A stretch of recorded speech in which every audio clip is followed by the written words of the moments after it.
Се наоѓаме пред собранието на Република Македонија, каде што се сместени 120 пратеници кои ја представуваат политичката аристократија и мафија на политичкиот живот. Во неа владеат доминантно СДС, ДУИ и ДПМН. ДУИ владее континуирано 20 години, а СДС и ДПМН владеат наизменично. Овие 30 години во коалиција со ДУИ. Македонија е болно општество. Прашање дали само 5% има здрави луѓе. Во Македонија се спроведува геноцид. Македонија е концентрационен логор. Концентрационен логор каде нема физичка ограда, туку има психичка врска со општеството на оваа власт. Зошто го зборувам ова? Затоа што имаме нефункционален и нетранспарентен, односно нефер систем на гласање. Македонија е поделена на 6 изборни единици, наместо да биде поделена само на една изборна единица, каде што ќе има отворени листи за гласање и системот на гласање ќе биде фер. Сето ова е во функција на двете големи партии СДС и ДПМН, исто така тоа му одговара и на ДУИ. Можам да кажам дека тој нефер систем го доведува македонското општество во ситуација на корупција и криминал. Корупцијата е национално проклетство, криминал и предавство. Зошто го зборувам тоа? Затоа што корупцијата ги уништува системите, ги уништува државите. И големите држави, големите империи се распаднале заради тој коруптивен систем, заради тој неморален систем. Во Македонија владее едноумие, партизација, непотизам и нестручност. Сето тоа е атавизам од поранешното општество кое што не изврши лустрација. Оние кои требаше да бидат лустрирани, сега ги наследија нивните деца. Тоа е систем кој не води кон напредок.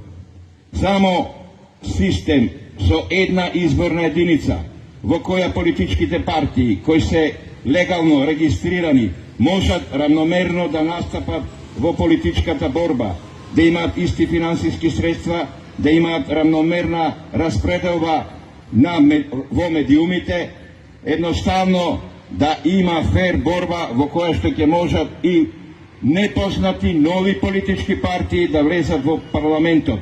Меѓутоа, овие троглави чудовишта на партии, на политичка мафија не го дозволуваат тоа, сакаат вечно да бидат. Не може така да биде. Доста е.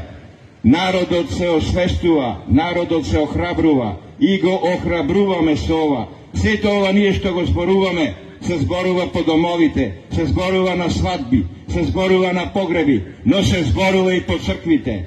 Нашите молитви стигнаат до Бога, нашите солзи стигнаат до Бога и Бог ќе интервенира. Да знаете дека не може ова вечно да владее. Ќе има крај на ова. Не може вака да продолжи бидејќи неиздржливо. Здравството се наоѓа во катастрофална состојба. Можам да кажам како претходниот говорник кој рече дека ги има заболени некаде над 100.000 од диабетес тип 1, тип 2, дека може би има над 100.000 заболени од рак, да не зборувам на деца, на возрастни со инвалидитет и други ретки болести. Пазете, на 100.000 луѓе кои има или маж, или жена, или татко, или мајка, или син, или ќерка, тоа се некаде најмалку 400.000 болни луѓе кои сочувствуваат со својот близок роднина. 100.000 од диабетес, 100.000 од рак. Некоја бројка од 50 или 100.000 други заболени. Тоа е цело општество болно. Општеството е болно не само духовно, туку и физички. Здравството ни е болно. Здравството ни е никакво. Зошто? Затоа што имаме криминален систем на владење. Медицинските лица, од доктори до медицински сестри, лаборанти, рентгенолози и слични други медицински лица не се доволно платени. И во здравството владее медицинска мафија, владее корупција. Кога влегуваш во болница, те гледаат враце што носиш. Еден пријател доктор ми рече дека кај доктор не се влегува со рацете в джеп. Тоа е отворено коруптивно, пропагандно делување. Тоа мора да се прекини. Без такво прекинување ние не можеме да влеземе во Европската Унија. Европската Унија ни даде толку финансиска помош колку што на ниедна бивша социјалистичка република не и даде. И каде оде тие пари? Може би само 10% се практично потрошени за народот, 90% одеа по приватни сметки. Видете колку политичари располагаат со сума од неколку милиони евра до неколку милиарди евра. И тоа е јавна тајна. За ослободување од затвор, да се брани на слобода, на еден поранешен главен човек во тајната полиција, му беа како влог земени 25 станови.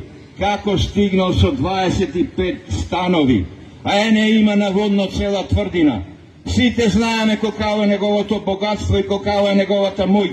И да ги плаќа судиите, и да го плаќа судството. Затоа викам дека се врши геноцид. Геноцид се врши со тоа што политичката мафија која што седи зад мене во овој објект носи отпад, контаминиран отпад од западноевропските земји кои го горат овде. И Скопје, и не само Скопје, Тетово, Битола стануваат едни од најзагадените градови во светот. Во бивша Југославија, кога имаше индустрија, не беа толку загадени. Скопје се наоѓа во црвената зона на загадување. Не само со лош воздух, туку и со тешки метали. Водата што ја пиеме во Македонија е исто така загадена. Храната е загадена со разни пестициди, со разна генетски модифицирана храна и со разни отрови кои станаја дел на нашиот живот. Наместо да ги обновиме селата, наместо да го обновиме земјоделието, и тоа здраво еколошко земјоделие, се собира по градовите, сакајќи да доби административна работа. Преку партиите стануваат штаботоми и полтрони на злото кое го пропагираат партиите. Не може тоа така. Мора да се смени. Ние сме тука од народот да го промениме тоа. Можем да кажам и ова, бидејќи овој политички систем не е функционален, може да дојде до немири во оваа држава. Одговорноста за тие немири ќе падни на овие три партии кои 32 години сталинистички, фашистички владаат со Македонија.